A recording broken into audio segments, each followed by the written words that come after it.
एक international based news आई है। United nation में पाकिस्तानी रिपोर्टर ने एस जयशंकर से एक सवाल किया कि पाकिस्तान इंडिया आपस में एक दूसरे के ऊपर ब्लेम करते हैं टेररिस्ट का, और पाकिस्तान पर 75 ईयर से टैग लगा हुआ है टेररिज्म का, क्या ये कभी ख़त्म हो सकता है? तो एस जयशंकर ने कहा कि आपने गलत बंदे से सवाल। जय हिंद दोस्तों, पाकिस्तान के विदेश मंत्री बिलावल भुट्टो की इंटरनेशनल बेइज्जती हुई और ये पाकिस्तान के लिए एक बहुत ही बड़ा शर्म का दिन था। सबसे पहले तो थोड़ा सा इसका बैकग्राउंड बता देते हैं।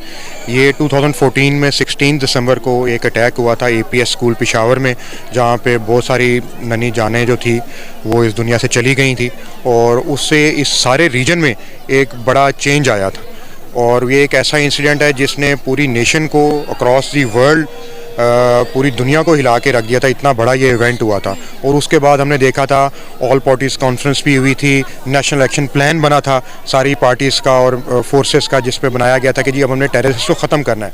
इसमें मैडम सिंपल सा इसका जवाब जो अगर आसान लफ्ज़ों में है, जब तक हमारी इकॉनमी स्ट्रॉन्ग नहीं होगी, हमारी से इंटरनेशनल मीडिया पे, इंटरनेशनल फोरम्स पे सुनी नहीं जाएगी। सारी रेजोल्यूशंस आई हुई हैं, कश्मीर के ऊपर रेजोल्यूशंस आई हुई हैं, लेकिन इंडिया हदधर्मी कर रहा है, कश्मीर का फैसला नहीं कर रहा, और उसको डाइवर्ट करने के लिए वो हमारे ये वेस्टर्न बॉर्डर्स को यूटिलाइज़ करता है और वेस्टर्न बॉर्डर्स पे मिसक्रिएंट्स के थ्रू यहाँ पे सारे हालात ख़राब करता है, और उस वजह से हमारे मुल्क पे नेगेटिव इम्पैक्ट पूरी दुनिया में आता है। इसके लिए बड़ा ज़रूरी है, मैं रिक्वेस्ट करूँगा हमारे थिंक टैंक से भी, पॉलिटिशियन से भी, इस्टेब्लिशमेंट से भी, कि हमारी इकॉनमी स्ट्रॉन्ग हो, इंटरनेशनल मीडिया पे, इंटरनेशनल फोरम्स पे अच्छी तरह प्रोजेक्ट किया जाए, और पाकिस्तान का केस UNO में, इंटरनेशनल फोरम्स पे अच्छी तरह लड़ा जाए, और वहाँ से डिक्टेशन मिले और वहाँ से इन सारी चीज़ों। हाल ही में UNO की एक मीटिंग हुई थी और जिसमें डॉक्टर एस जयशंकर साहब और पाकिस्तान के विदेश मंत्री बिलावल भुट्टो दोनों यहां पर उपस्थित थे। भारत दिसंबर 2022 में UNO का प्रेसिडेंट है और डॉक्टर एस जयशंकर साहब प्रेसिडेंट के पद पर बैठे थे। UNO में इस मुद्दे पर चर्चा हो रही थी कि दुनिया भर में जो आतंकवाद फैल रहा है इसे कैसे रोका जाए। तो इस मुद्दे पर डॉक्टर एस जयशंकर साहब ने चीन और पाकिस्तान को टारगेट करते हुए कहा कि चाइना हमेशा से ही बड़े बड़े आतंकवादी संगठनों को बचाते हुए आया है और पाकिस्तान इन आतंकवादी संगठनों को बढ़ावा देता है। तो अब इस चीज का रिप्लाई करते हुए बिलावल भुट्टो का कहना था कि पाकिस्तान भारत में आतंकवाद नहीं फैला रहा है, बल्कि भारत पाकिस्तान में आतंकवाद फैला रहा है।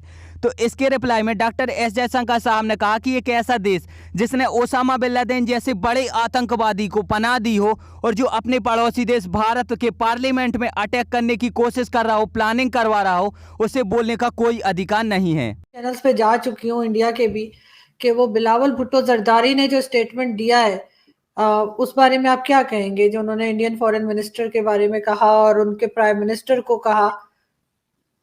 देखिए, मैं उससे पहले बल्कि आरजू मैं आज ये भी बताना चाहूंगा कि आज पाकिस्तान की हिस्ट्री का एक बड़ा इंपॉर्टेंट दिन है कि आज के दिन मशरकी पाकिस्तान के दो टुकड़े हुए आज के दिन, और इसको मैं समझता हूं कि इसको आज हमें याद करना चाहिए। बल्कि मैं दुख के साथ ये कहूंगा कि हमारी हिस्ट्री की किताबों में मशरकी पाकिस्तान की, बांग्लादेश की हिस्ट्री जो है वो सही नहीं बताई जाती। नंबर वन, खैर हिस्ट्री तो कोई भी ठीक नहीं बताई जाती। फॉरेन इन्वेडर्स को हीरो बताया जाता है और लोकल हीरो आपका है ही कोई नहीं, वो उसको आप उजागर ही नहीं करते। और अपनी गलतियां, मैं एक दिल की गहराइयों से एक चीज को समझता हूँ कि करेक्शन तब होती है जब अपनी गलतियां तस्लीम की जाए। आपने 1971 के जंग में से जब पाकिस्तान दो टुकड़े हुआ, आज भी आपने उससे सीखा कुछ नहीं। 51 साल में आपने कुछ नहीं सीखा। मैं आज आपकी थोड़ी सी उसके बारे में पहले बोलकर उसके बाद मैं आता हूं कि आज हम कहां खड़े हैं, जयशंकर साहब ने और उसके बाद बिलावल साहब ने आज क्या फरमाया है और उसको किस तरीके से देखा जा रहा है, किस तनाजर से। सबसे पहले तो मैं बताना चाहूंगा कि आपकी पाकिस्तान की तकसीम ही ठीक नहीं हुई थी। आपने कभी दुनिया में कोई ऐसा मुल्क देखा है कि उसका एक टुकड़ा यहां पे हो और दूसरा जो है वो 7 समंदर दूसरी तरफ पे हो? आपको पाकिस्तान बनाने की इतनी जल्दी थी कि आपने कहा जो मिलता है ले लें, आपने उसकी तकसीम ही नहीं ठीक कराई। और दूसरा मैं बताना चाहूंगा कि पाकिस्तान की मूवमेंट चलाने वाले बंगाली थे। आपकी पॉपुलेशन से ज्यादा थे मशरकी पाकिस्तान। फिर उसके बाद आपने जब 47 में 1947 में पाकिस्तान बनाया, जो कि मेरी नजर में अभी तक सिर्फ फाइलों में बनाया आपने, दर हकीकत लैंड ऑफ द प्योर्स का मतलब ही नहीं आपको पता। तो आपने जब पाकिस्तान बनाया तो 1947 से उनको इंफीरियर समझना शुरू किया। आप बंगालियों को सेकंड क्लास सिटीजन समझते थे। आप यहां इस पंजाबिस्तान के अंदर आप उनका मजाक उड़ाते थे। आपने 1950 बल्कि उससे पहले भी जब मैं ये बताना चाहूंगा कि 54% पॉपुलेशन पाकिस्तान की बंगाली थी आपने उनकी जबान को डिनाई कर दिया, बांग्ला को। आपने कहा नहीं जी उर्दू जबान रखी जाएगी यहाँ पे। आज भी उसको इंटरनेशनल, उसी दिन जिस दिन आपने ये किया 1952 में, उसको day of the mother languages समझा जाता है। आपने ज्यादती की। उसी दिन आपने डिवाइड कर दिया। जब 54% लोग बोलने वाली जबान बांग्ला को आपने डिनाई किया, तो you laid down the foundation of east Pakistan, Bangladesh. उसके बाद एक ट्रेजेडी 1947 में यह हुई कि आपका बड़ा अरसा यहाँ पे लोग सिर्फ जो थे वो पाकिस्तान के अंदर पंजाबी और जो महाजर आए थे वो पढ़े लिखे लोग थे, वही ब्यूरोक्रेसी को चलाते थे।